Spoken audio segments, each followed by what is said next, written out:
this. I think this has been so apt reply or a solution to this situation that I think we need to discuss this. We need to get it look at it from a long point of view, a long-term point of view, and get to know how it is evolving, what's happening, what are the latest things. So that merited a discussion. Correct. But then, would you also agree that there are certain conflicting views also coming up, especially for example, there is this well-known gentleman, of course, Nandan Nilekani, who said that one cannot think of a future in which there is going to be online learning. People have to go back to normal traditional schools. Maybe schools have to adapt to new blended kind of a learning. I think it's not an either-or situation. I think it has to go together. They have to walk hand in hand. What we normally called in marketing terminology, phygital, physical and digital. I think that is the reality. We will have both. There will be a blended learning. Blended learning is, I think, now the future, now an accepted norm. I think we never thought it would be, but it is now. I think we are live already. Can we start? Yes, please.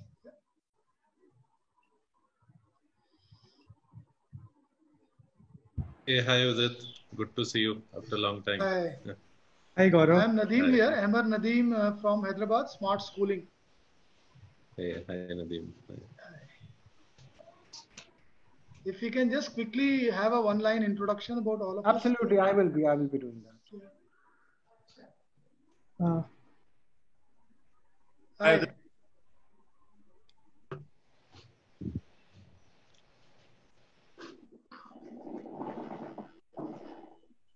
Hi everyone. Hi everybody. Hello. Hi. Hi Kush. Hi everyone. Gaurav here. Hey, Hi. Hi.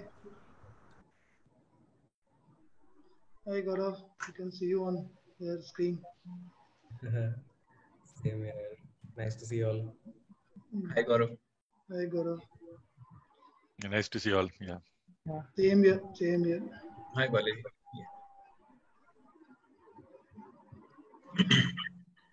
Are we good to go? Yes. I think we are already live, is it? Yes, we are live. Yes, we'll be I'm just waiting for a cue and we'll be starting. Sure. So I was just having an offhanded discussion that, what is it that prompted us to get into this very, very topical issue today?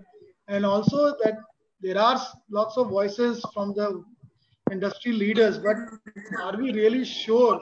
I mean, once this thing become a little normalized in terms of this whole virus situation, are we going back to normal, or are we going to stick to where we are today, or are we going to land somewhere in between? We are not sure today. There has to be, it's a complementary thing that will go on. I think COVID-19 is going to stay till at least February next year. At least this academic year will be staying here. Yes. So we will not be able to freely, go out till February. At least we have vaccines with us. And distribution will also take some time, right? We'll probably have the vaccine probably in the next 2-3 months. Then it'll undergo human trials. So by September, probably we'll have, and then 6 months for distribution, which has happened in the past also. And even smallpox, we had to, wait for at least 3-4 years to get it distributed everywhere. But thanks for change. But then, Okay, sorry to interrupt. Yes, hi. Yes, okay.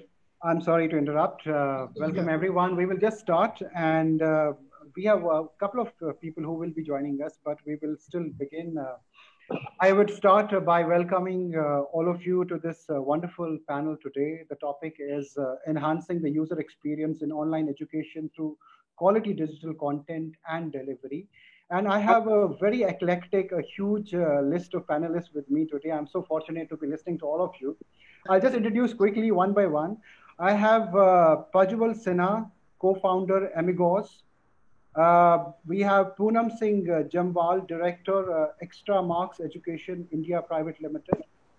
Karanveer Singh, founder and MD, Pariksha. I have with me Kush Bijal, founder and CEO, Neo Stencil. Udit Sahni, CEO, mypath.in. Anuj Kumar, CTO, Adda 24/7. Arjun Mohan, CEO, India, Upgrad. Gaurav Goyal, CEO, Top Rankers. Pulkit Jain, co-founder and product head, Vedantu. Gomti Damodaran, director, Aha Guru. Balaji Sampath, founder, Aha Guru. Ria Mehta, product manager, digital content, Lido. Ahmed Nadeem, MD, 13 Education. I3 Education. I3, I'm so sorry. I3 Education, my bad.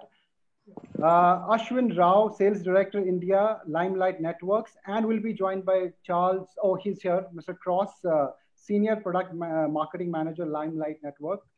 I welcome all of you to this discussion today. And as you know, e-learning has, of course, it's always been important for the education leaders and the entire community. But in COVID, it has specifically got a certain prominence now. I think it has also enabled a seamless experience. When the schools were closed, it was e-learning that came to the rescue. It's becoming mainstream. And as we move forward, I think policymakers are taking a serious look at the future of e-learning. So this is broadly what we'll be discussing, and we have all the thought leaders here. We have a certain flow to this panel. I would be beginning, we will begin with a short keynote, I would call it, by Mr. Charles Cross of Limelight Networks. We would start with it and then we go to the question. I welcome you, Mr. Cross, to start the discussion with your keynote. Okay. Good day, everyone. Let me just share my screen. Yeah. It says host, disable participant screen sharing. Yes. The moderator will have to give you access or make you a co-host. Okay, go ahead.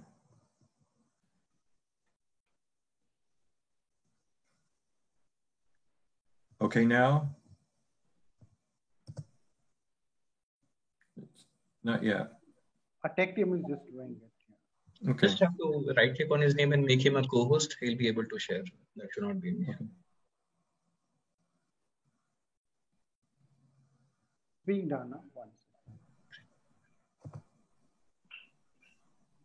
Not yet.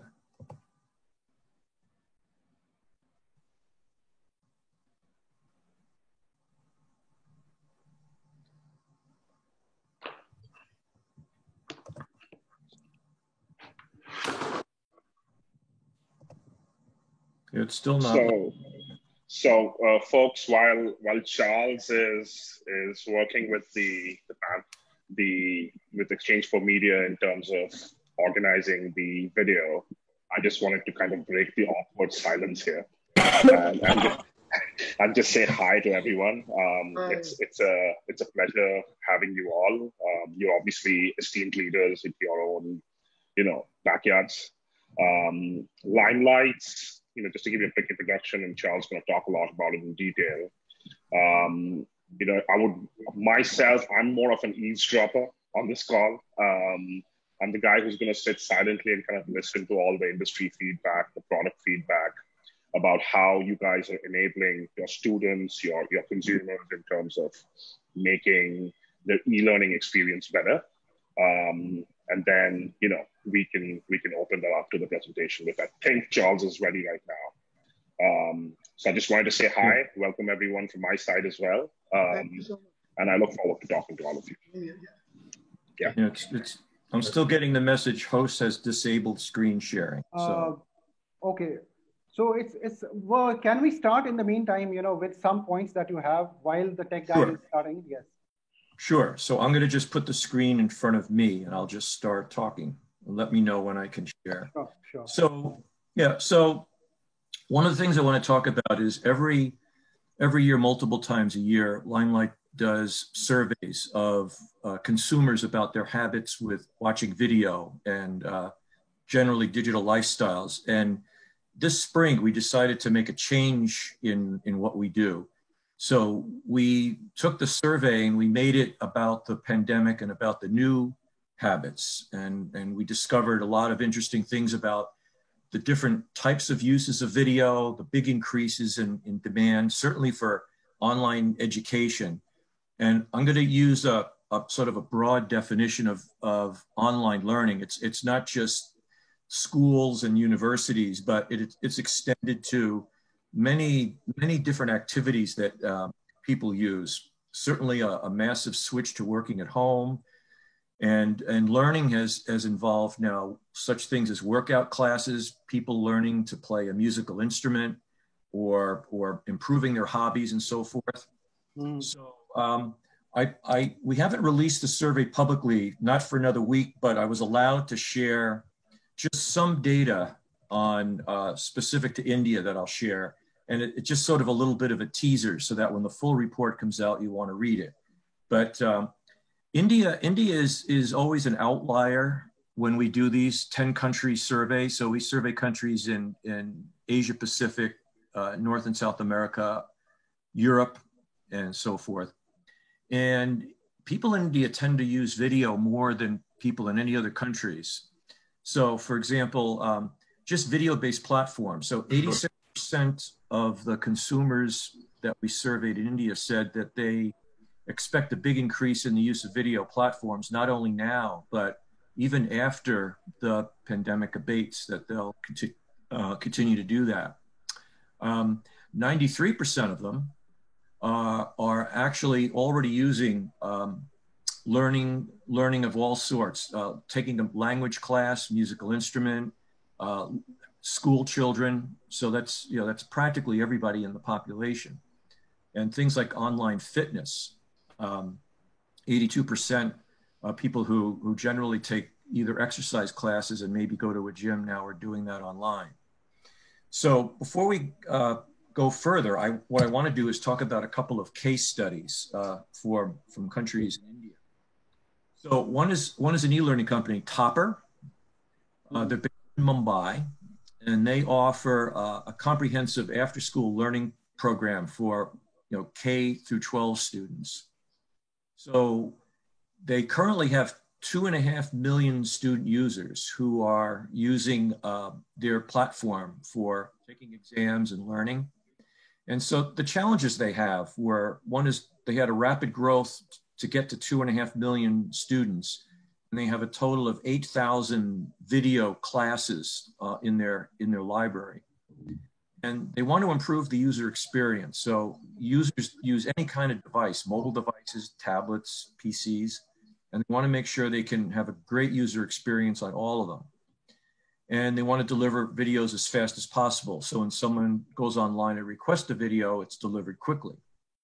So the solution they used is they're using Limelight's content delivery service. So this is the basic CDN service to deliver content from any source to any place in the world.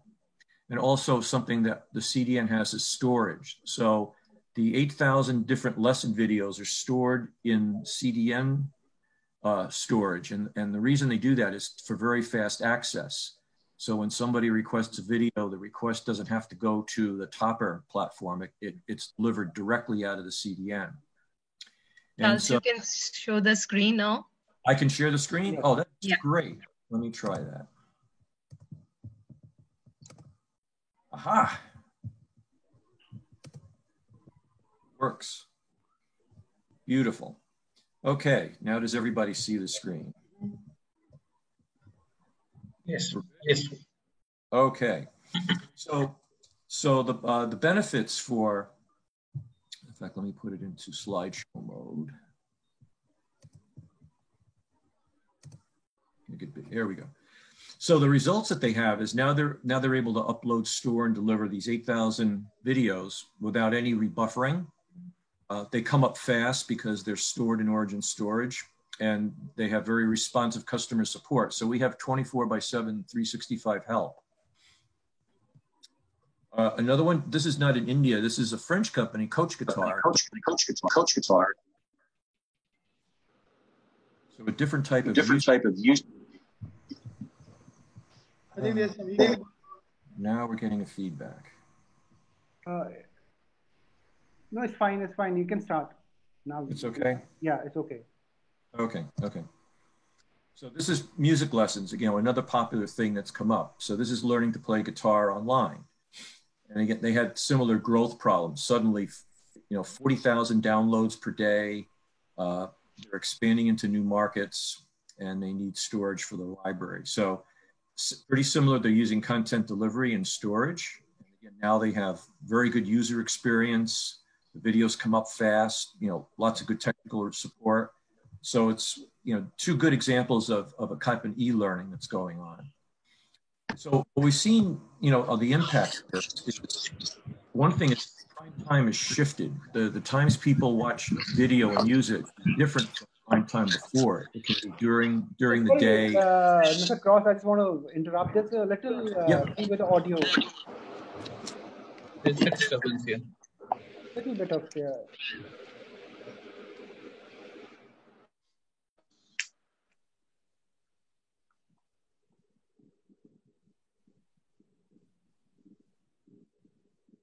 Is it okay now?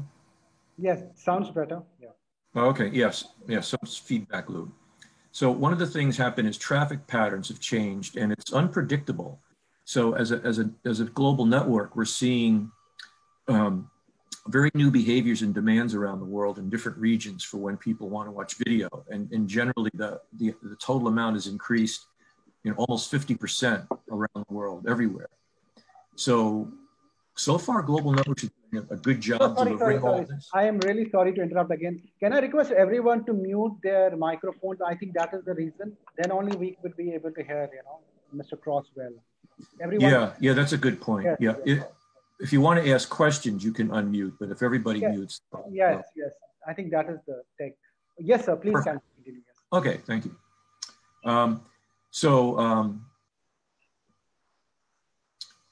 And also sometimes there's been demands for reducing the streaming bit rates to, take the load off the networks and make sure that, there's some capacity there in case there's like emergency news updates and so forth. So that's been a challenge for some of the networks to adapt to all this.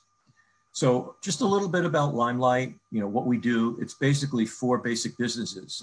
As the biggest is on-demand and live video. The vast majority of the traffic and our revenue comes from video. In fact, we're really known as the video CDN because we've built a network that's optimized for this. But also, there's a good business in software file downloads. So if you think about devices and the big software updates for like an iPhone, or one of the big things now is big video games that people play online. That's become a big means of distraction for people. The file sizes of these are growing to almost be 200 gigabytes now. And when lots of people want to download those, that's a big strain. And then web content for the objects on a website, and then something new is edge compute. So the ability to have customized edge compute resources for you to use. So why are we different? There's a lot of CDNs. One is we have a global private network. We do not use the internet like most CDNs do. We have private fiber.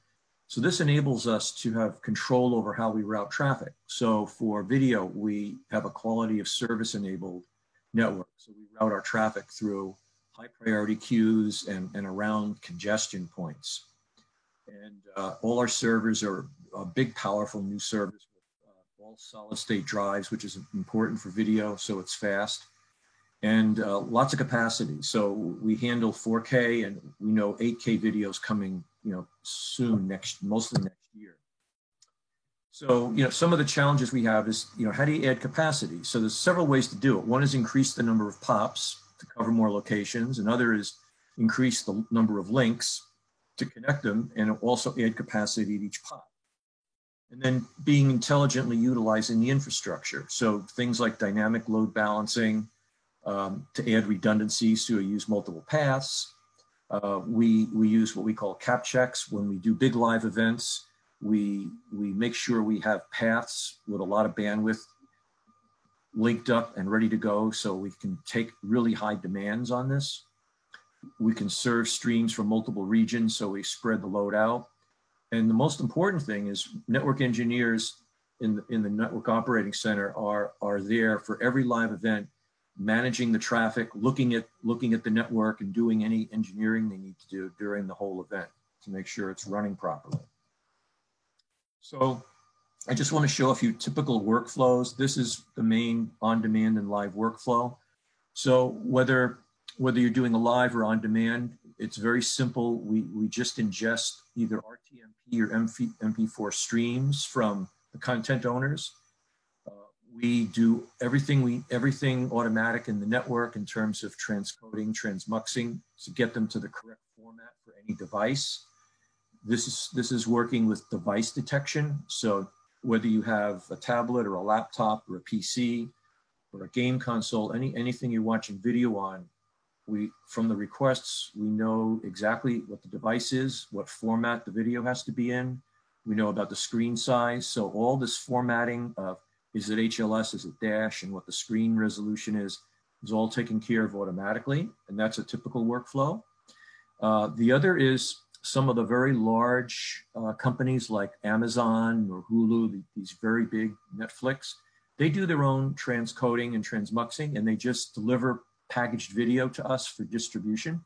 And this is the content delivery. So we bypass the transcoding and transmuxing in the CDN, and we just basically use our network to deliver to their audience anywhere in the world. And they want to do the transcoding themselves. So for on demand, I'll just build this slide out. So typically you'll bring MP4 in at a high bit rate. And what we'll do is we'll transcode that down to the different bit rates that you need for 1080p or 720. And then in the CDN delivery, depending on the request, so you may have a laptop requesting a 4 meg dash stream, and we'll send that. Could be a streaming device like a Roku that wants 720p, 2.4 meg. So depending on the device, what the bandwidth is that they want and what the format is, all that'll be taken care of by the CDN.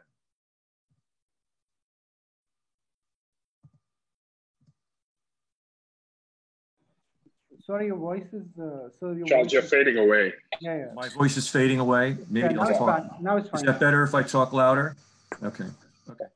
So just the same thing again with packaging. So we accept the videos from the server, the origin server. We do the packaging, and then we deliver out. For live traffic, it's a very similar workflow, except now we're receiving RTMP source. So that's streamed to us. We transcode it to the different bit rates that the devices require. And then the CDN delivers the proper bit rate from the device detection out to each. So the very simple workflows, they take these complex tasks and offload that into functionality in the CDN network to make it easier for content owners to distribute their video. Always have to talk about security when you're talking about video. So a lot of times if you license content, you need to protect it against theft. So you have digital rights management or DRM, and that's part of it. You access control. So sometimes you want to control by region who can receive it. Some licensed traffic may have rights that restrict the regions that can receive it. So we use geolocation based on the IP address to control that.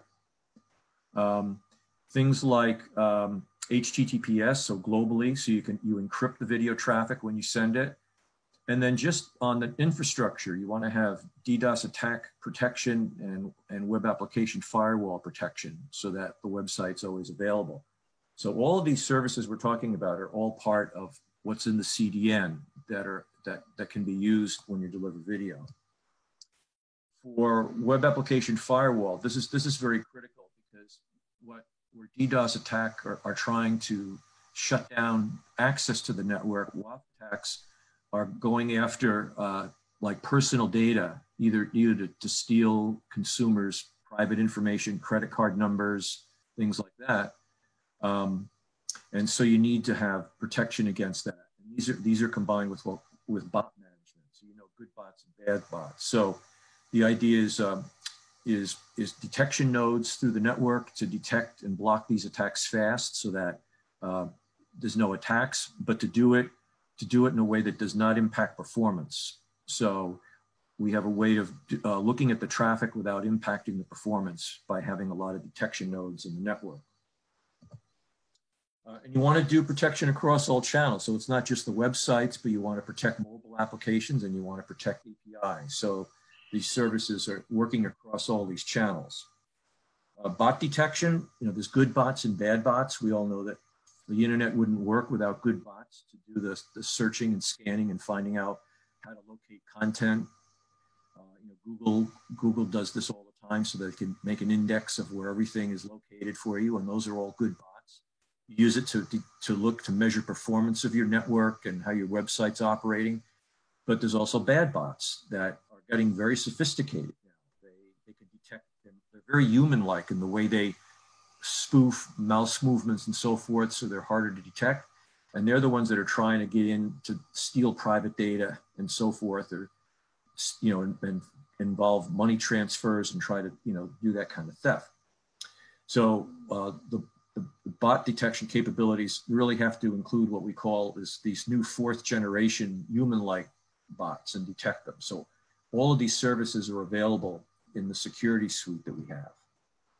And just briefly, quickly, some customers, I try to put up customers from around the world that are well known, may have heard of. So sorry, your voice is fading away. Sorry, yeah. Excuse me? Your voice is a little fading away. Yes, sorry. Oh, feeding in. Okay. Well, this is the last slide now. I didn't want to take too much time going through this. I want to get to the important stuff, which is the discussions of the topic of the day. So I'm going to stop sharing so we can get back on the screen here. Okay. Thank you. Thank you, sir. Thank you for this wonderful. On any of that. Yeah, it's been a good discussion from your side. Thank you. Thank you for this presentation. And we'll just get into the discussion now. I'll start. Sure. I will start with you, Kush. Yes. So we're talking about the impact of COVID and on e-learning, and much has been already spoken about it, that it has made the new normal, mainstream. But from your personal experience, as you have observed, what has been the large, takeaway for e-learning players from the COVID? Sure. So, we have seen students, having more number of queries coming in for online courses. That is definitely there. And it's not only just students, but, all the content providers, whether it's individual teachers or, test prep institutions or colleges or schools. So it's just like, the both ends of the education periphery, that is, the content providers and the content consumers. Both of them are now looking to go online, some of the other way. And this is a fast changing environment wherein everybody is looking to consume and, get on with it as soon as possible. On the supplier side, it has become a necessity now, because if they don't go online, the other player will go online, and then they're going to lose out, to their competitors. So right. That's something that is, that has become a new normal, as we all understand. And of course, with all these things, a lot more content is going to be created online. And when a lot more content is created, the problem of plenty occurs. So that's somewhere, the curation is going to matter, in the future, of course. And on the supplier side, the teachers and the institutions will now be teaching online for the first time. So there, of course, is going to be a training, they might have to undergo, or they will improve over the time.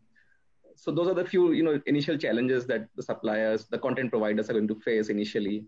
On the student side, I'm sure Limelight is doing a great work, and in terms of optimizing the bandwidth at their end, because until the time the internet infrastructure is great, the industry do need solutions like Limelight, wherein bandwidth is not an issue while consuming the content. Right. Udit, if I have to ask you the same question, what would you say? First of all, I think obviously the new normal has shifted. If I look back, the initial period of, say, March and April, all of us were fighting for one thing, to bring all the classes online. One thing has been defined: recorded videos over live sessions, this debate. So live sessions by live tutors has clearly been the winner. Because, education is a very different kind of an animal. It too much depends upon the grade of student which you are teaching to. So maybe senior students can see videos and can learn the guitar lessons and all of that.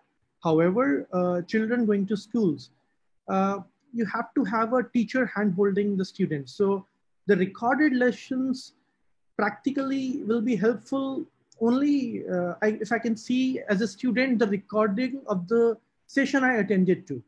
Secondly, I think all the online companies, they cracked the code of how to teach online. So I think now everyone are into the same well. We have passed that phase. But now what remains is the real experience. See, there are two aspects of it. One is technological aspect, one is academic aspect. When we talk about technology, I think the speed, the experience, the seamlessness, and all of this comes together. And, so for example, now we are having our admission tests online. We are counseling online. We are delivering the courseware online, including the live classes. We're having the assessments online. All of that has suddenly come up. But there is I think what the larger thing I always miss in all these discussions around education is the core focus on academics. That is not changing. For example, I can give you 3 quick examples of how online classes are not as good as the classroom. Though I'm an online player, but I'm still saying this because then I will give the solutions as well. Right. You see, we all have seen our children in our home getting tutored online with the help of various tools, different tools with their school teachers. But what we observed also was all of their videos were off. They were put to mute so that they cannot create ruckus in the classroom. So how do students lose that out? I've also seen a lot of students now move away from the screens because teacher cannot watch them. That's the problem to solve. And obviously that's a bandwidth issue. The second thing is their mics were also put to off. So now you have to understand the way education is designed, the curricula. It is always dependent upon, so these are different nodes. One is dependent on the other. So unless a student can raise their hand in the classroom and ask a question, he is not going to understand the real depth of it. The other thing I would say is missing greatly, which can never probably happen unless we really bring down the student to teacher ratio, is the respect that a teacher could command in the classroom. So a lot of students also study, they do well because there's a social pressure because, I hated chemistry in my school time, but I was studying chemistry just so hard only because my chemistry teacher was my best teacher. She just had so much confidence in me. So all of that gets missing because, then a teacher at a distance who I do not connect to personally, I do not revere that. So in our Indian, system, we revere our gurus, right? So that goes missing. And the last thing is the efficacy of the peer group. So we are currently catering to, say, JEE market, 9, 10th, 11th, 12th. So, and we end up creating a lot of top rankers in India. What we've also heard from them is their peer group is extremely, extremely important to them. Extremely important for the kind of competition, that positive competition that it creates. So now if I'm not connected to my students, my fellow students, that also goes missing. So all of these are negative parts of learning online. However, the first principle remains the same. And I think we should all focus on that. And what is that? We have to really understand to crack this. We have to understand how a student consumes knowledge, consumes information, right? So we have to have goal setting sessions for them. You have to have a student bring up in a way wherein he is able to identify a goal for himself. Then we have to personalize his path. Right. And that cannot happen without analytics. Right. So I'll come to it. I'll come to it. Sorry, this time I'll come to it. I have a separate question on it. I right now want to go to Poonam Singh and ask her that how much do you agree with what Udit has said?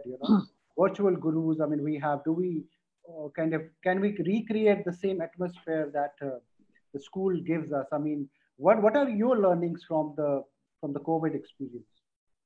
So hi everybody. I would first, before starting, would like to tell you that we've been serving the K-12 market for the last 15 years, and we have 9 million students already studying online with us, around 6 million in the schools, and there was a lot of adoption and a lot of learning from us in the process of serving that population. As a result, when we were hit by COVID, our response was sharper, and we knew what to expect in terms of serving the audience. We realized the one single common factor that made the whole process seamless was the quality learning content that they were already consuming. And they just seamlessly access the same content online through the apps and from the teaching platform. So the main topic of today's discussion really, which is the new learning that all of us in the COVID environment have to realize, is that the learning content is going to be the core of everything, and will also bring value to the teacher and also will bring value to the child. How we consume digital learning resources is what is going to change. I'll give you an example. Right. When we are in the classroom, the teacher is using digital learning content through the smart class solution, right? And within that, it is not anymore just an entertainment product. It is to do with leveraging the best technologies and experience, 2D, 3D, AI, etc., that she knows that she's created a hierarchy of learning. You know, one is to get just a video and share with the child. Other is to embed it with pedagogy. And she is using that in the classroom. And the student is familiar with her using that in the classroom. Now, moment she moves online, in an online classroom, she is using the similar tools to reach out to the child. And it is embedded with the basic principles of how a child learns. So he can learn it through animation, lecture by the teacher, or he can learn from flow charts. All those solutions are available to the child. What is now going to change? One is even in a smart class environment, it was instruction-led model. But when you go online, the fatigue of an instruction-led model sets in. When you have 40 tiles of students, you can't pay attention to any child. Then how do you give personalized attention to the child? Then within the teaching platform, other than embedding all the learning solutions on, we also realize that we need to create. Sorry, we lost the audio. I'll come back to Poonam. I think. Can anyone hear it? I can't hear it, of course. I think. No, I think her connection dropped. We'll come back to her. Yeah. Let me go to Karanveer with the same question. That what have been your learnings from the COVID? And as others have pointed out, they have said that there are certain things which cannot be recreated, and we need to fill those gaps. What are your views on that?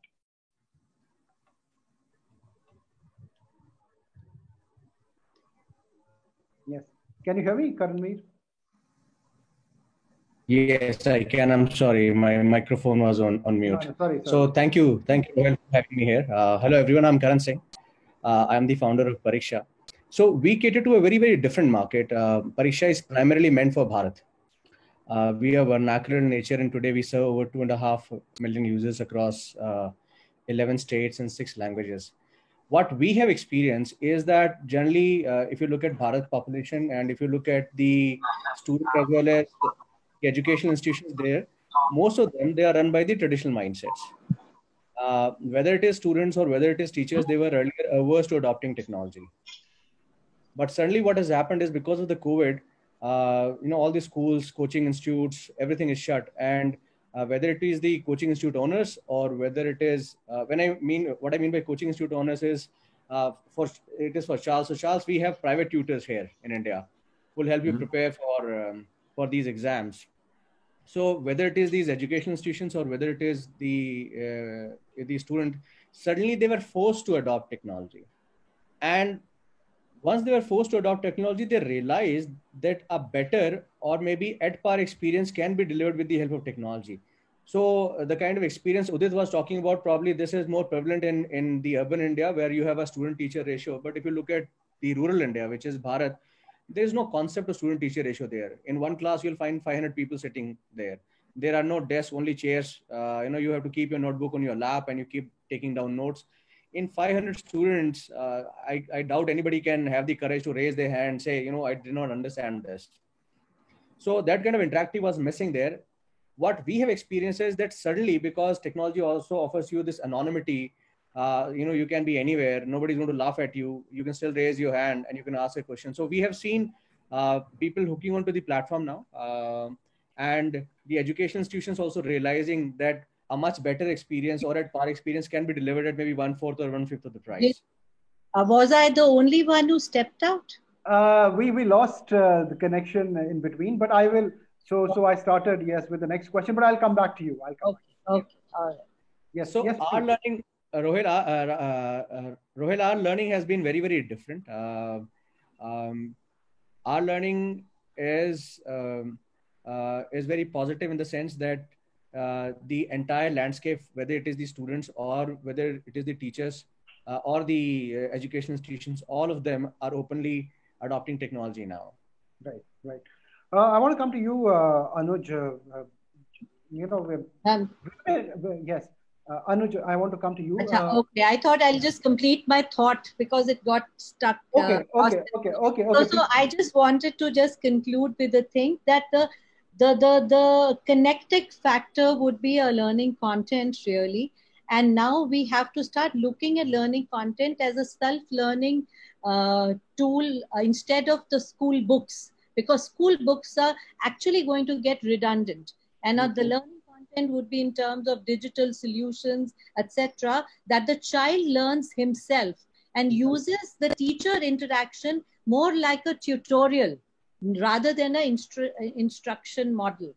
And for that, I think it's very critical for the content quality to be A+, and for it to leverage best technologies and be accessed by the best technology, all the platforms. It should be platform agnostic, hardware agnostic for a good experience to be there. Right. Yeah, I think one quick learning in 40 minutes that I have is that we need great connectivity and delivery mechanisms as well.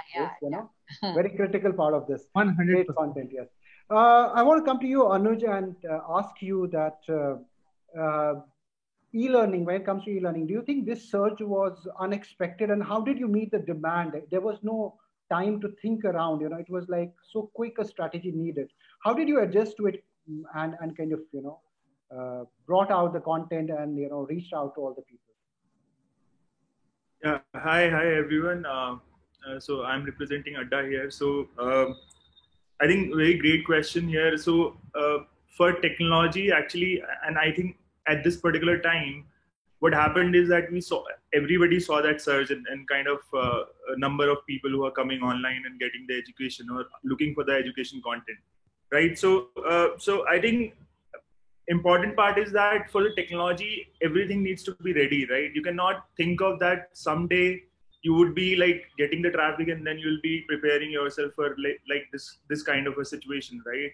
So adoption of technology is inevitable, right? And everybody has to actually accept it, or let's suppose get it as soon as, or it could be like pushed to them as well. So this pandemic has pushed it to the people, right?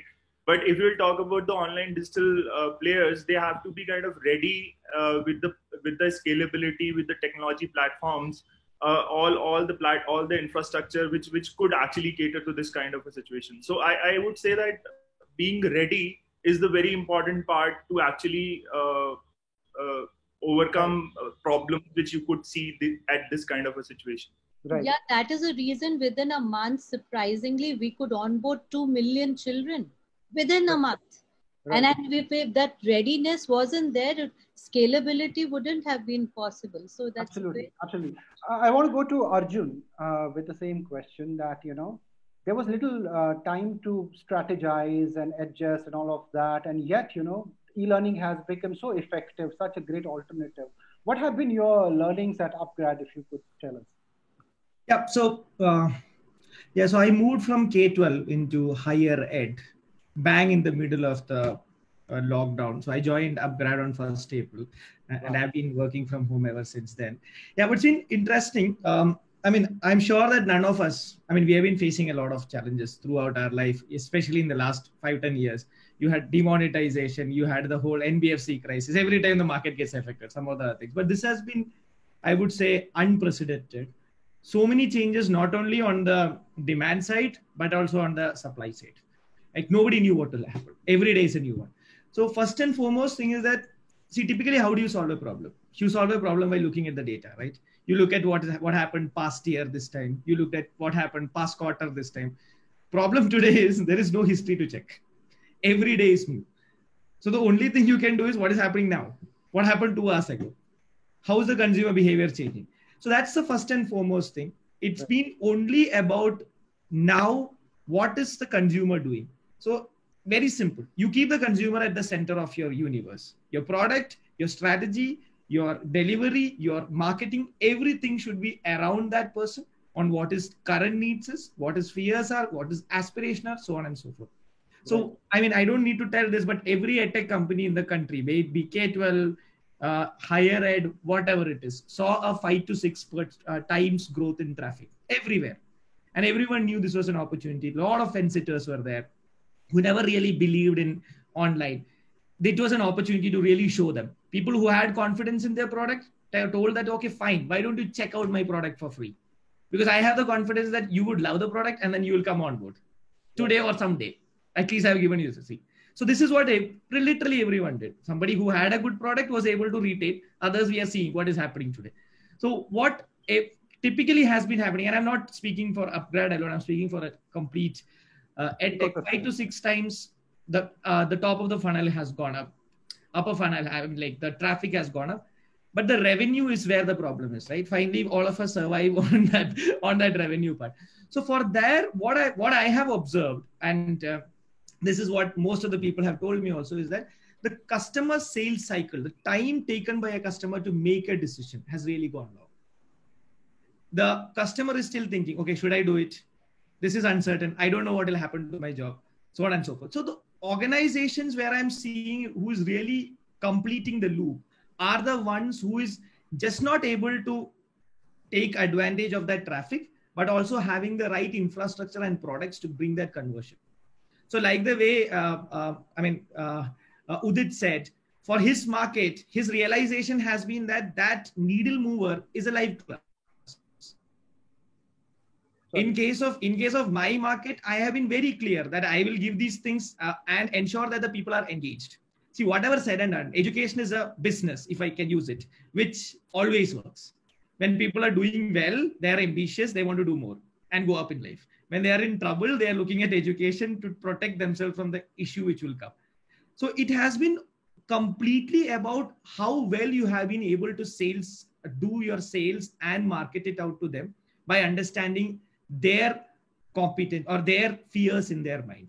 So it has helped a lot that a well-trained sales team, a sales team which was able to rigorously push forward, or a marketing the marketing muscle which never got able to pivot out and change things very soon. All those things are really helped. So my guess is that on the other side of the pandemic also, I don't really see edtech emerging out as every company in edtech emerging out. I would say that only a few companies who had the right product, the right marketing, and the right sales team to come out successful. But it's been pretty interesting. And I think the same was being told by Karan, right? His market is very different. He was having a problem which he was solving. So in my understanding, in last 2.5 months, what I've understood is that you just keep the customer at the center of your universe. Perfect. If you are able to make decision after listening to him, that's all that matters. Right. Gaurav, I want to come to you with this one of the points that do you think, the feeling among the, edtech players is that, we were ahead of the time and, they have this satisfaction right now that, look, we always felt like that. Is that feeling also there apart from the learnings that I want to know what are there? Big time. Yeah, so if I can kind of place it this way, so I think this pandemic has more emerged like a lead magnet, which is like you're getting a lot of leads in. And like if you see the two journeys of a candidate, a pre-purchase journey and a post-purchase journey. So now and as a company, you have to really focus on both of them. Mm-hmm. So I think it has really helped in a pre-purchase journey where you have a lead magnet now. And the second step generally is like you have a tripwire where you want a student to make a small transaction with you. And I think as Arjun rightly mentioned that, yes, the different people are facing different stuff. For some, there's a better conversions. For some, the conversions are not still good. And I think one very good realization which has happened is I think if this kind of a traffic is coming in, what you can do with the post-purchase journey. So because education is not a referral market. Like if you see all large brick and mortar businesses, like all coaching centers, because we have a very different business model. We are an online coaching marketplace. We work with about 1,000 plus institutes. We have about 4.2 million students on the platform. Mm-hmm. So we largely get all our learnings from offline institutes. We work with them and try to transform everything online, whatever they're doing. One of the things which has really worked well for us, and we have kind of really taken 6-7 folds into that side, is adding a secondary teacher as part of a class. Right. So we had a primary teacher who's teaching, which is a star teacher generally, and everybody wants to get taught from them. Now what happens? So you can do personalization in two ways. Either your tech can do it, or you can do it through a secondary teacher. We have taken a secondary teacher approach because tech is still evolving. You are still learning what has to get personalized because there are a lot of exams. We serve right now about 150 exams. So, and a lot of things work very differently for each of those. So I think, a massive shift, a good lead magnet. We are now consuming about 400 terabytes of data monthly. Millions of users are coming in. But I think it's time now to work on a post-purchase journey, and I think that will take all of us ahead. Right. Balaji, I want to come to you with the next question. I mean, the question is the same. I want to understand from you basically the key learnings for your company, Aha Guru, from this pandemic. What were the key takeaways for you? I think probably going with what Gaurav was saying, the post-purchase journey is basically what we had been focusing a lot on. I mean, we decided not to go in for a drawing in the free thing because I know that everybody is doing that also. So we decided that we won't be offering too many of these free things to lure people in. Rather focus on the sales part directly, because then you're talking about students who are serious about taking the course. Because otherwise a lot of people are also in the exploratory mode. In fact, one of the things that I'm worried about, I mean, probably a little bit of a twist from the general, there is a sense that online has now become a mainstream way of thinking. But there is also a small danger that too many people who are not ready for online have jumped into online in a big way. I mean, for example, there is Zoom tiredness that has happened across in schools. And there is going to be a reaction to this. There are going to be two kinds of reaction. There's going to be one official reaction that you see, for example, from Karnataka, where they keep saying that you're going to shut down online. 2-3 rounds, this has gone back and forth. And so there is going to be people coming and saying that this does not work. A lot of people who look at a bad teacher in classroom, the school parents are not seeing it. Now you see the same bad teacher performing online worse than usual. So Zoom-enabled bad teaching basically is getting promoted in a big way, let's say. Now, when something like this happens, what parents realize or come to a very quick conclusion, may not be the right conclusion, but they come to a conclusion saying online does not work. They don't necessarily come to a conclusion saying bad teachers are there in my school. They come to a conclusion that this methodology that you are now using or you're seeing is the problem. They never saw the bad teacher working in school either before. But what people come to a conclusion depends on what they see. So there is going to be, I mean, I expect, and I think everybody should start to expect, there is going to be a huge backlash that is going to come. While the current phase where there was such a lot of adoption, there is also going to be a backlash where many people who might have become customers will go back saying, no, online does not work. In fact, we have seen this earlier. For example, when a company comes in and does a lot of edutainment, and serious learners suddenly come back and say, no, I don't want that type of animation based and just too much of games. I want serious learning, right? So that backlash you have seen already with the education market. Many times education market has gone through phases. Sometimes there has been a company which has gone in a big way, like EduComp did, going into schools. For a while, schools would come back and say, no, technology does not work in education. So we have to be very careful about the backlash that is a huge thing that is brewing right now. I mean, while on one side there is a growth of usage of online and so on, and there is demonstration, we have to recognize that many people who have gone online are not people who have done enough work on online. They don't know how to teach online. They're looking up there when they're talking. So you can see the teachers, the video is not even clear. The teacher is not even talking to that person. So many times all of this is creating a lot of issue. There is also very bad bandwidth in certain cases. So for example, while there is one advantage of the live kind of session, there's also the problem that when you go back and forth on the live session and that sometimes gets cut, how people perceive this and therefore their conclusion afterwards is that maybe this won't work. I'm not saying that will be true for all the people. Hopefully many more people who have got shifted or have had to try online will stick with it. But I also think that there'll be many people who might have gone online if they had done it a little bit more slowly with a little better preparation, with a better product. Now maybe they've basically kind of hate the experience so much that they won't even try. So that is something that one needs to seriously look at. Another problem that has happened, because there are so many free things available, people who might have wanted to purchase are now doing this shopping experience. They're saying, okay, let me try this free. Oh, this does not work. Let me try that free. That does not work. Let me try that free. So therefore that element of shopping around to see what is going to work before settling down, I think that also something that we must look at. So it is slightly more complex than a always complete 100% positive direction. And partly depends on how fast or how quickly are they able to see good online experiences. Because what I do find is once they see a good online experience, then they're willing to get converted. But if they don't see a good online experience, too much online exposure before they manage to see good online experience can also spoil the market. Like sometimes in a marketplace, if let us say there were 3 good products, but there are 100 bad products, by the time the user searched the first 10 products, they have got tired. They say all products are bad. They never got to the 3 good products. So that is something that we need to be wary of. It is important to promote and focus on the good online products, because then the whole online space itself grows. So totally. I'm sorry for all of those who are waiting. I mean, I'm sorry I have to go through. A little bit of patience is needed. I'll come to you, Pulkit, with the same question. Just a quick takeaways for your company. I'll come to others who are just waiting. I have just following a quick, going through everyone quickly and just coming. So hi, thanks for having me, and with such an esteemed panel here, a lot of learnings. So I think the points are almost the same, which everyone has covered.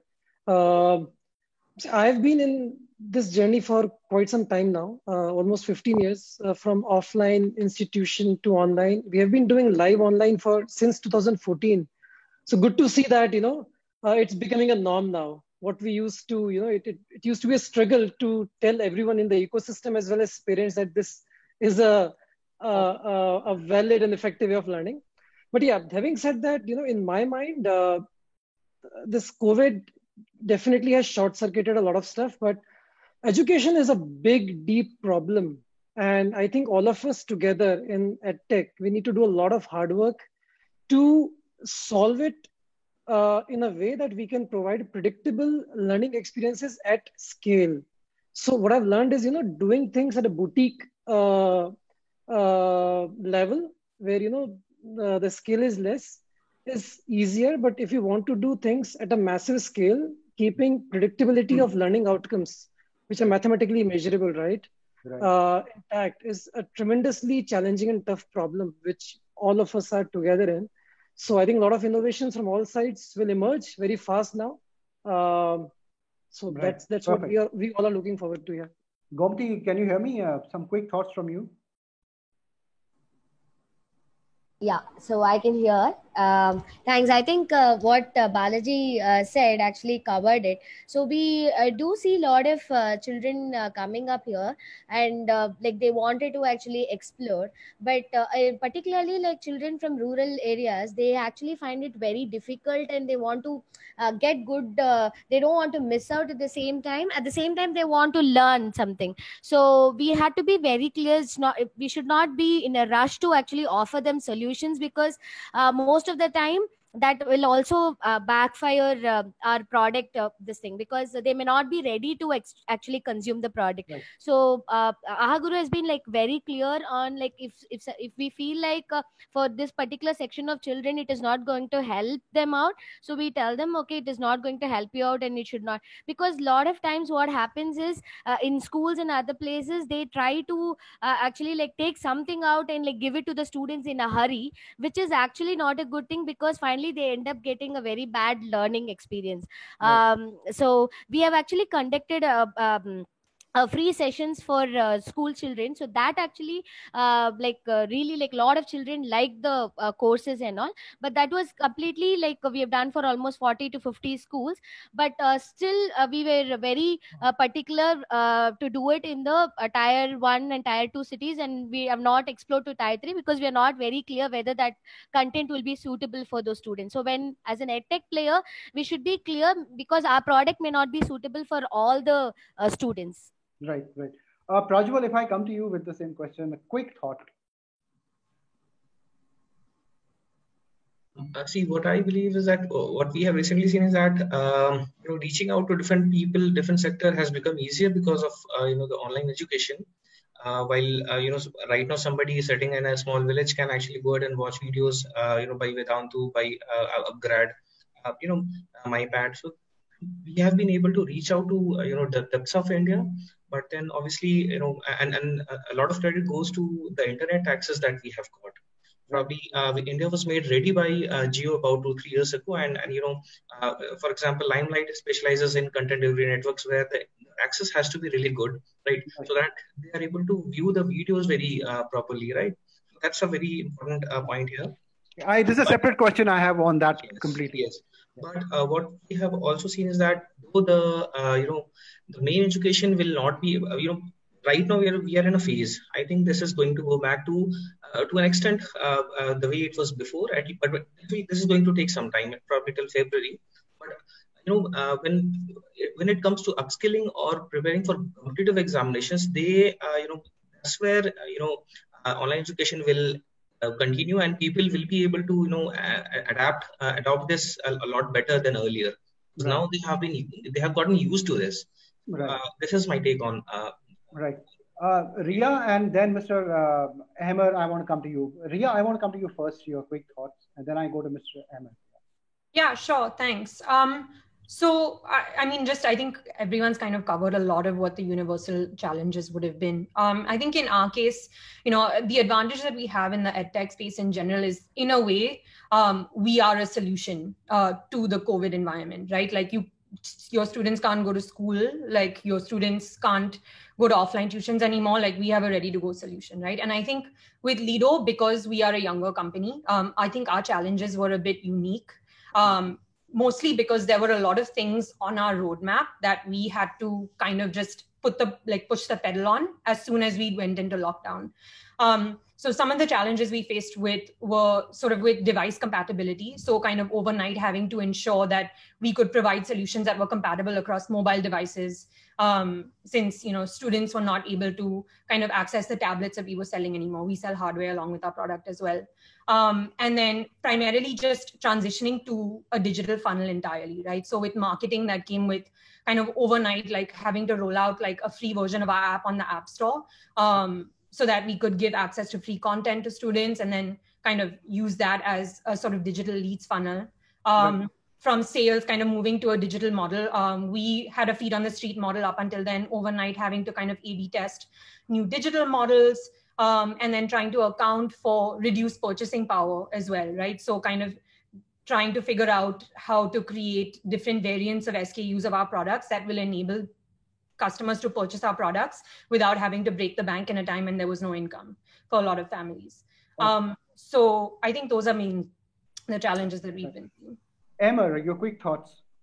I would like to, kind of move the discussion a little bit away from, what we have, because I feel that there's a lot of agreement or consensus on the kind of positive or the positivities that this whole situation has brought upon us.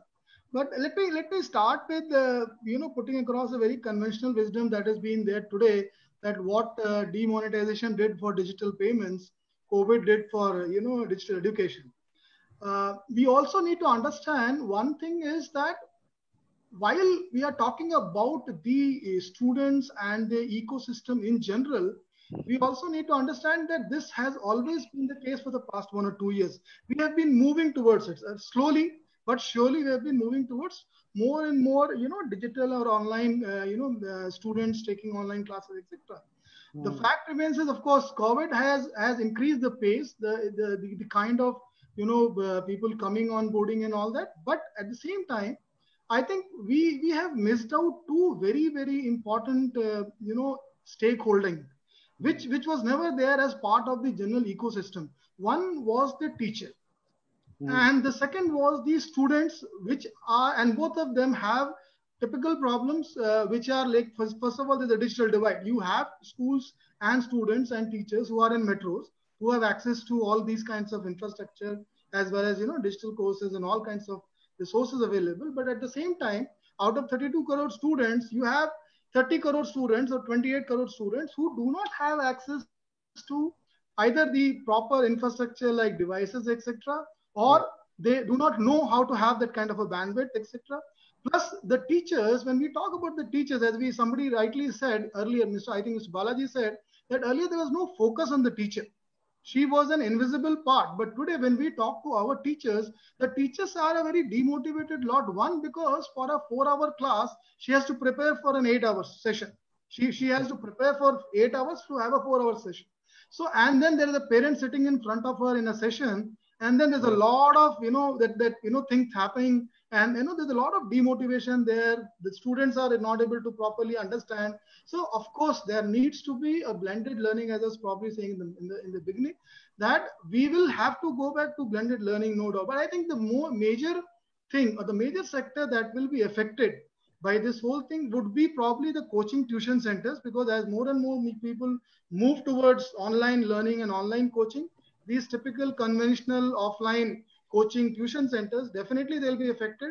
Schools will have to be adopted, but we'll have to take more of these, middle rung or the lower middle class students and the teachers into the mainstream, because that is where we have to focus, because the top 10 was always there and they would have nevertheless been there. But how do we take care of these is a challenge that we have to all, answer. Right, great. So with a first lovely roundup, and so many insights. I want to come to you, Charles and Ashwin, So what we have also summed up and what we have experienced in this conversation is that, connectivity, deliverability, apart from having great content, is critical. Somehow I think this is a resounding thing. Tell me quickly, how do you see COVID impact on, edutech players so far, and what needs to be done to make it more seamless? I want to start with that thought. Charles, to you. Yeah, sure. One thing I want to thank everybody is it was very good learning experience to hear all these opinions around the room here. Let me assure you that everything everybody discussed is also happening over here in the US. Exactly the same things. One thing that wasn't mentioned is when this all started so quickly, many students didn't even have a mobile device or a laptop to use in some areas. So, all kinds of problems. But anyhow, you're not alone. So I think part of the problem is the surprise of everything. Nobody had time to prepare for this, and everybody's learning as they go. So we clearly identified what works, what doesn't work, and what needs to happen now is a lot of maturity and innovation in this area. Because one thing that we learned in the study results is, even as we move away from the pandemic, a lot of the behaviors that people have adopted are going to continue. Maybe maybe in the younger students, probably back to school, but for colleges and universities, they already were using online a lot for some of the courses. So they'll continue, but all the other types of usage like social interaction, like working from home, people have learned to do it well, and it's going to continue. I know here a lot of discussions, can we reduce the amount of office space we have, because it's not necessary for everybody to come to the office. Mm-hmm. And that's going to continue. So I think we have to get all this right, because it's only going to become part of society now that more things will be online for a long, long time. But, there's always silver linings, right? We've seen like air pollution, the air is so clear. You've seen these videos of some cities that used to look, like it was always fog, and now you see crystal clear, you can see the mountains, and the earth is getting a break right now. And, so I'm looking forward to, less commuting, more things online. So it's very broad beyond just this learning problem. Is, just tremendous changes, and watch the innovations that happen, in the next year or two around this. Ashwin, you want to add to this? No, I think this was great. I heard a lot of good feedback, experiences from all the panelists. Charles kind of gave you guys the 30,000 feet on the impact of COVID. I'm more focused in India, so I'll just talk about India. Here, I think I heard a lot of pointers around connectivity. One of the big challenges I think we are all experiencing is that if you look at just the COVID impact on the infrastructure, the telecommunication and internet infrastructure, that's taken a major hit, right? If you are accessing Prime or Netflix, you will see that they've dropped the bit rates of their videos. Mm-hmm. They're not really sacrificing on the audio, but they're sacrificing on the video. India is unique to my business. The reason being that when we work with our EdTech, education, e-learning customers, for us, the biggest challenge is not only solve the user experience for students, teachers who are their customers online in the tier 1 cities, but how do you help solve that or give that same amount of seamless experience to audiences who are in tier 2 and tier 3 cities, right? I mean, I heard Gaurav talk a little bit about that. I think Ria mentioned about connectivity issues in remote areas. But, one of the big things Limelight's trying to do, and it's still work in progress, is that we are trying to ensure that all the students logging into our customers' platforms are getting a great connectivity and a great experience in areas, in remote areas of India. Mumbai, Delhi, West Bengal, usually have good infrastructure. The ISPs have taken a hit. I think we all know that. Even their infrastructure is limited. So for us, it's paramount that we are able to deliver that experience across different devices, different formats of video, and give the audiences at least a bare minimum experience of a quality video, if not high quality. And what you can't compromise on is the hearing, the audio piece. Right. If that goes, that's a bigger impact than the video. So that's kind of what we're doing. On the third side, and this is coming up a lot from the feedback I hear again from our customers, is infrastructure security is becoming more and more important. And when I talk about infrastructure security, is sometimes when we run a business, we often are looking at growth, right? We're not looking at slowing things down. But with growth comes challenges and loopholes in our security infrastructure, in the cybersecurity infrastructure, as we start enabling tech and make it as a big platform for us to launch our e-learning platforms. You've recently heard all the news in the market about some of the security breaches. Those will just continue to happen and grow. There are good players, there are bad players. Like Charles said, there are good bots and bad bots. It's critical, folks. We're in the center of all that activity and noise. You all are business leaders of your business. It's critical. It's absolutely important that you guys think of a security strategy while you're developing your growth strategy. Both have to go hand in hand because it's not a must-have.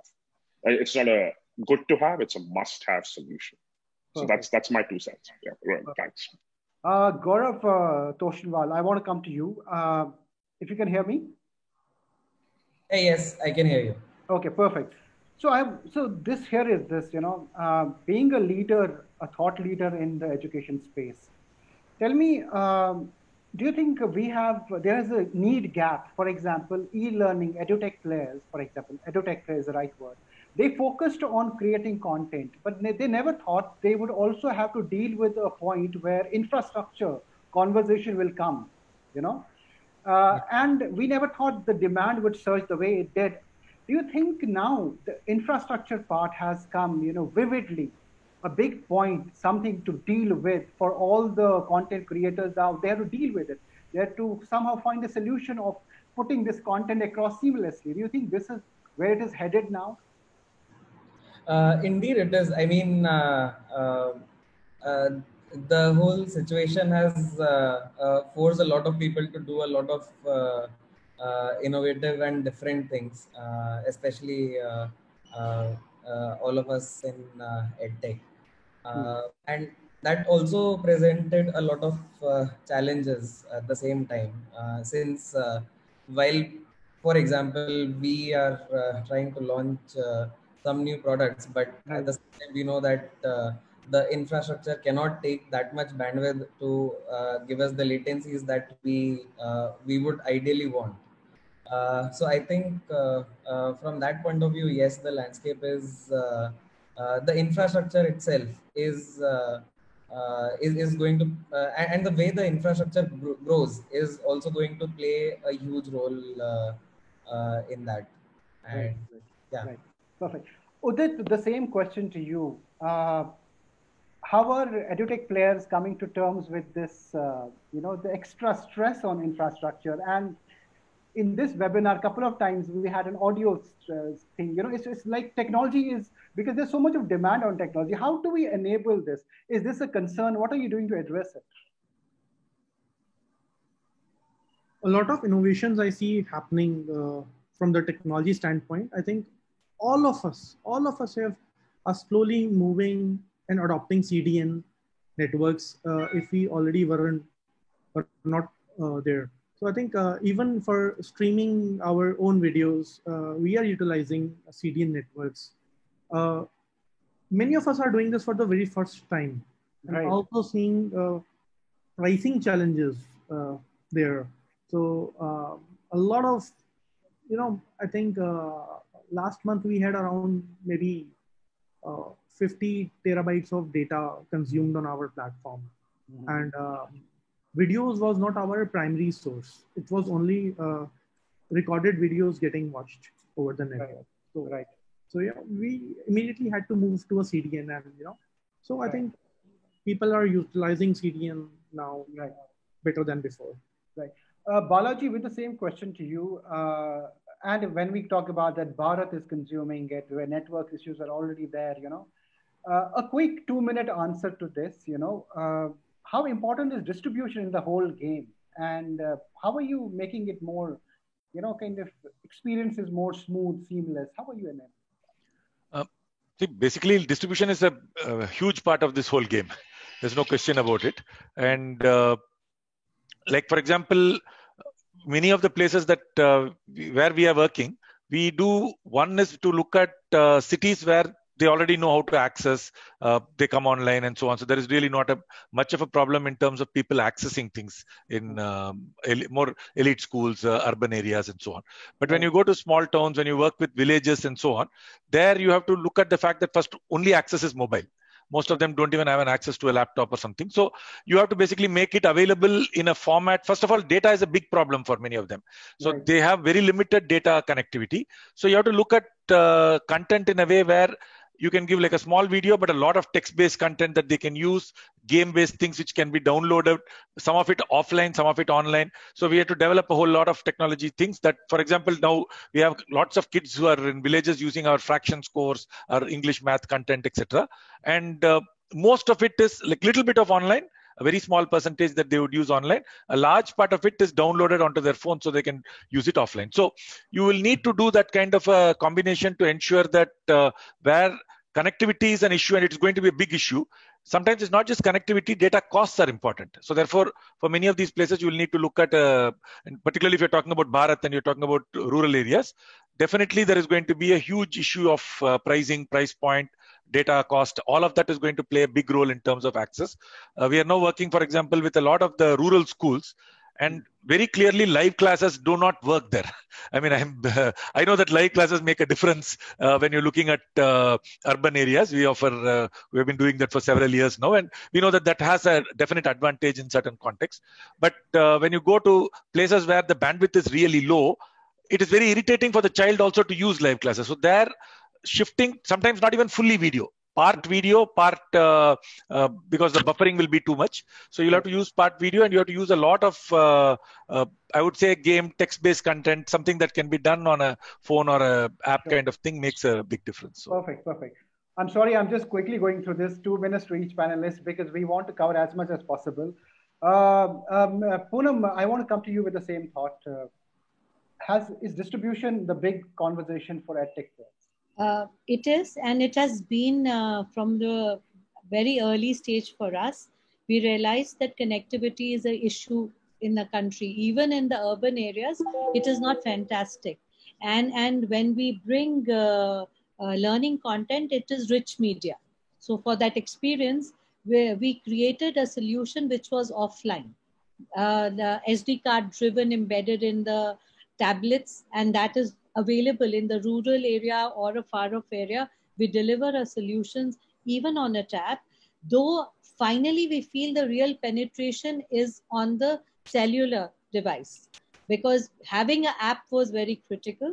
And we also, we have everything online, but we have made it on the app and also in a offline format. And, and I think that one thought I want to leave you with, that COVID has pushed even fence sitters online. And finally, when we get offline again and we think the world is normal, what will be a blended model, but what will require for the EdTech companies and the users to have agility of response, from moving seamlessly from off to on and as per their requirement and optimization. From this will come new economic models in the business for the schools also and institutions, where right now they're going with 4,000 students because they have 4,000 classrooms. Now they might hit the 10,000 and 15,000 by a blended model. So this was also another thing. Perfect. Thank you. Arjun, your thoughts, your quick thoughts on this,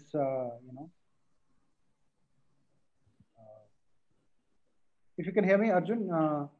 Okay, I'll go to Amar. I'll come to you quickly. Your thoughts on this. Amar, I think I totally agree with what Mr. Balaji and Ms. Poonam Singh said, that we have to move towards what we call as an offline come online model, where if we have to cover more and more of these rural and that part of the digital divide have-nots, I think we are also doing the same thing, because if you also see that schools have always been looking for an offline content. They have never looked for any online content because they know that there's no network or infrastructure out there.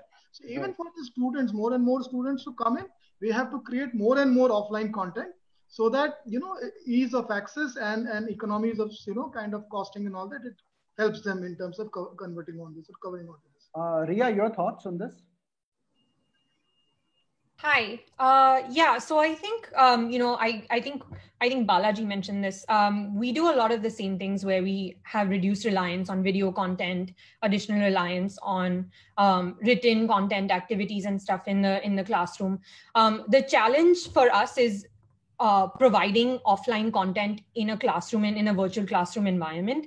So I think it's definitely more of a blended approach for us as well, heavier on the online, which is some of the sort of bigger challenges that we face with people in tier 2 and tier 3 cities as well. So some of the things that we've accomplished within our virtual classroom is, throttling of video, so that we automatically reduce video quality when we detect bad network, alerting students and teachers both in the classroom when we detect poor network, enforcing certain amount of certain network quality in the tech check prior to class before even allowing students to enter a class.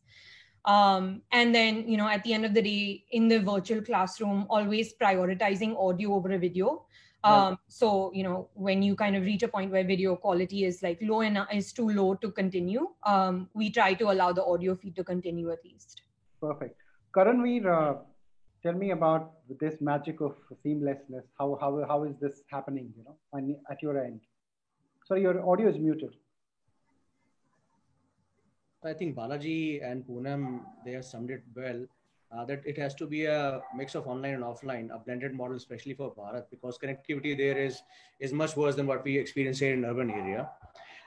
What I wish to bring to attention of companies like, company that Charles is leading is that there has to be a very dedicated and a very different solution for the rural market.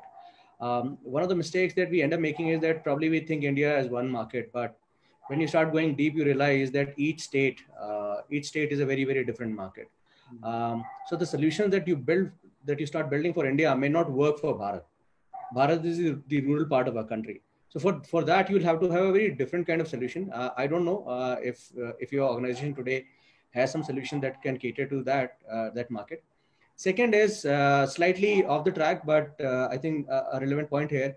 The quality of teachers and the quality of education in India is going to improve, because till yesterday there was no limelight on the tutors. They could teach whatever they would want, but now because there are watchful eyes watching them all the time, so the quality of education will improve.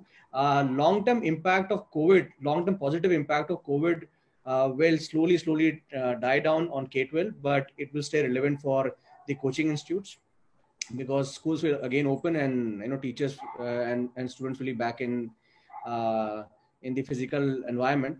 Right. But coaching institutes and the rural the scope that remains there. And I think I agree with both Udit and Pulkit that education, I believe, teaching especially is an art, right? You cannot replace teacher out of the system. Right. I still remember there used to be some days when we used to party whole night, but still would attend the next day's lecture because the teacher would create that spell in the class.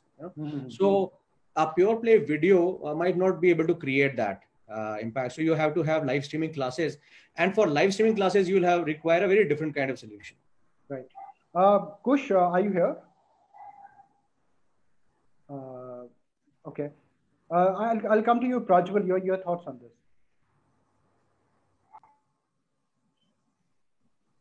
Hello. Okay, I think connectivity is actually very, very important. Distribution is very important. That is a resounding thing. Gaurav, if I can ask you the same question, how to meet this, how to bridge this gap between great content and making it available to the other side?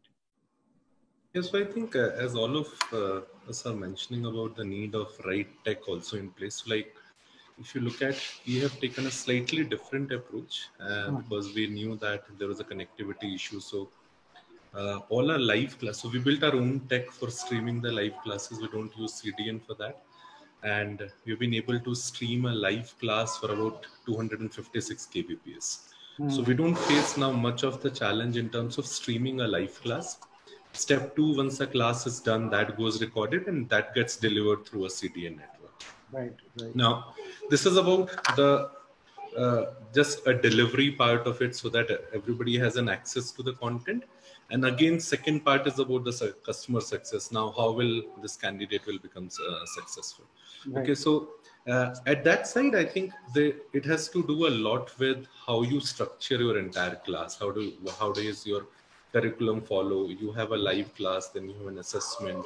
Are you tracking those? So we have small WhatsApp groups between, suppose there's like we have classes as large as, I don't know, you laugh, but as large as 3,000 students. Okay, so now how do you manage those students in a single classroom? Okay, and we are talking about 40, 50 students cannot be managed. You cannot give them personalized attention. So how do you do it at that kind of a scale? So we've created small groups. We've been talking to them. As I earlier mentioned, again, there's a secondary teacher who is working with them. There are a lot of discussion forums which has been created for them. They are coming, asking out. At our side, we are doing a lot of follow-ups with respect to their assessment scores. So we feel a lot more personalized touch, which is largely around taking that danda ki boss, you're not there in the class, why your scores are still not improving, tell us what we can do for you. I think we have taken a pretty traditional approach, like because we work with coaching centers. So like we learned from them that let's take this approach, figure out what has to be automated, and then just don't run for an automation. Right. And I think this is something which has really worked well. Perfect. Prajwal, if I can come to you, if you can hear me, the same thoughts, of creating a great experience for end users, how do we enable this given that technology is stressed, distribution networks are overloaded? What are you doing in that way, to address this problem? The thing is, most of the videos, the problem comes when you're delivering the video, any lecture live, right? That's when the problem happens, that in between, if the connection drops, we just faced it with Poonam right now, right? We were in a conversation and this happened. So this can happen everywhere, and then students might get stressed a lot. So it's all about, having the video session first, live session, and, have a recorded session after that, and then doubt clearing session, as a follow-up session for the students. So that would be actually quite good. And again, it's all about the network that we have. If we are able to compress our videos in such a way that it doesn't use a lot of bandwidth and there's no lag, this works a lot. And obviously, a good CDN would help us. At least in India, there are certain points, I think. If you have the servers close to the users, it should work fine. So most of now we have a social network for college students. What we are trying to do is we are trying to provide technical videos there, and we have worked in the past with other large coaching institutes also. So these are the things that we have faced. When people are in their home, right? Not everybody is in their in their colleges nowadays. They are in their hometown, and their network is very slow. So that's where the problems arise. Right. Also, encryption of the videos and security of the videos is also a very important aspect, where most of us have video contents available, and the thing is, students tend to record those sessions and then leak it out. I think this would some of those people, for example, Adda 247 might have faced these things where people record videos and they share it on Google Drive. Right. We have to come up with a mechanism to restrict that also. Provide our dynamic watermarking system. And unable to download the encrypted videos. So those are things that everybody needs nowadays. Sure. Anuj, your thoughts, and then I come to Pulkit after that. Yeah, so I think technology can solve these problems, and I think this is very important to actually invest into the right technologies and right architecture. So as we mentioned that how to use the CDN effectively, and then how to actually make use of the right set of technologies which you are using in your app or in your websites. That is important, right? These things cannot be done in a day or two, right? When you actually think about a product creation, then you have to think about all these things. So I think right set of strategies in terms of technical architecture, using right CDNs and right tools to build kind of your product, and using less data when you are actually streaming the content to the user, and actually giving them the fallback of let's suppose there is a drop in the network, then how you are actually solving the problem of the student by giving him a recorded video as soon as possible. So these things actually kind of solve this problem, and I think tech could give a better solution in terms of giving a distribution to these kind of areas where we have a network connectivity issues. So tech is the important part here. So right set of technologies needs to be used to actually get this done. Pulkit, your thoughts? Yeah, so I have slightly different thoughts there. So way back in 2014, when we started live, we started by building our own infrastructure and everything. Later on, I realized that, there are multiple problems to solve. And I think a lot of things will converge as we go ahead. So I would love to in fact, what we are doing is we are taking route of relying on the experts like Limelight in the field, because they know this side of the technology much better to, solve the problem of connectivity, providing solution at a very low bandwidth, though we are doing our bit as well to fine tune it. But what I want to work more towards is, the other side of the problem, which the group talked about earlier. How can we create predictable learning experiences, academic learning experiences for the kids? How can we provide, better content, as Poonam was talking about? How can we personalize the learning journeys for each and every kid? And other side of the problems are being taken care by, the companies like Limelight, to the players like Jio, to the government push. So on one side, the connectivity problems will keep getting solved. On the other side, my thought is to, solve the other side of the problem. And Right. I think the things will converge. Right. So that's my take on the thing. Gaurav Toshanwal, I mean, I started with you, but would you like to add something to it, before I go to Charles and Ashwin? Nothing particular. I think it's the marriage of product and technology at the end of the day. Like whatever the constraints are there in terms of technology, product has to work around that. I mean, constraints could be anywhere on any level, be it CDN, be it the costs, be it the network bandwidth, be it the network operator, anywhere. So I think, I mean, in general, I think the infrastructure is or technology is not as big a bottleneck, I think, because we have sufficient amount of solutions and technologies which are good to stream a live class or a video on demand at 2G, 3G speeds as well. So yeah, I think it's a question of what sort of spending are you ready to do on something, and how much benefit a consumer or a user gets from that. Right. So it finally comes to you, Charles and Ashwin. I mean, you guys have to say, what is the solution to this? I mean, how do we enable this distribution? I mean, now we have seen content everybody has. Now they have this real issue. The other day I was watching a video and the network was so bad, they were just showing the news that it was looking like the teacher is speaking in Chinese. She was speaking in Hindi. So it's a major concern. What are the solutions? What is Limelight doing here to help all the EdTech players? Sure. So since I know this very well, the data is clear that once the pandemic abates, the traffic isn't going down, right? It's going to be maybe a little bit, but it's going to be continuing growth. We know we have to just keep on adding to capacity. We have to keep innovating in technologies. We've done things like try to optimize for poor connections with different TCP stacks. Always, you sacrifice video to make sure the audio stays solid. And we just know we have to keep growing as fast as we can everywhere. It's not just, India is a particular hotspot. Right.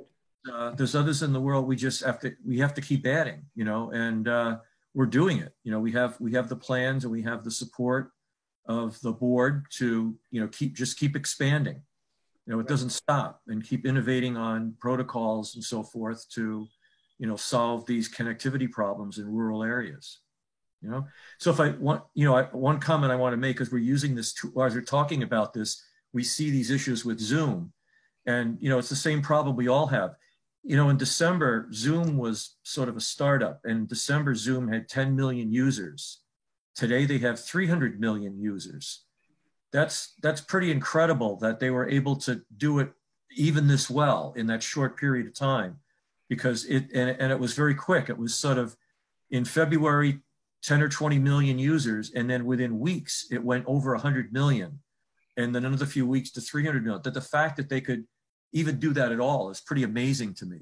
And they'll improve, but it's interesting using these same tools. So technology can solve a lot of problems. We just keep investing and keep doing it. Yeah. Great. Ashwin, to you, final words. No, I think there's a lot being said. My job today was to just kind of quietly hear into all the feedback coming from our esteemed panelists. I try to take the pain behind the statements, the pain behind the scenes of everyone's business. As a sales guy, that's kind of what I work on, understanding the real challenges.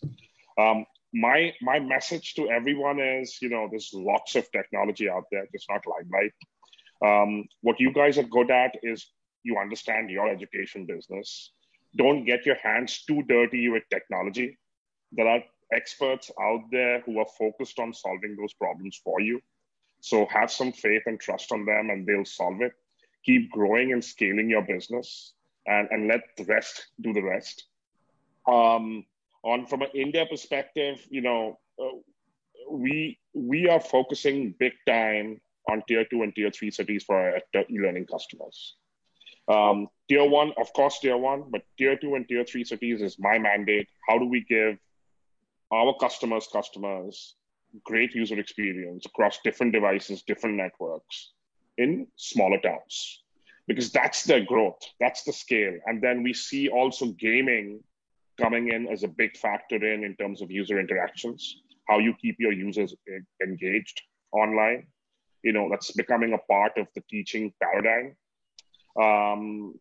Security, I already mentioned. So yeah, I think this has been a great experience for me as well. We talk to a lot of business folks in my line of business, right? It's for a change. It's good to meet the e-learning and the education space instead of the OTT and the broadcasting space. That's a different set of challenges. So I appreciate everyone giving us the opportunity and coming and letting us present our products as well. So thank you all. Thank you so much for these wonderful views. I thank you all for your time. It has been a great discussion, and it merits another discussion, of course. And I have so many questions on my WhatsApp that I'm sorry we're out of time and over time. Maybe next time I can pose those questions. Thank you. Thank you, everyone. We really appreciate your time, giving us your time, and see you soon. Thanks again. Thank you so much. Yeah, stay safe. Everyone. Bye-bye. Thank you, everyone. Thank you so much. Thank you. Bye-bye. Thank you.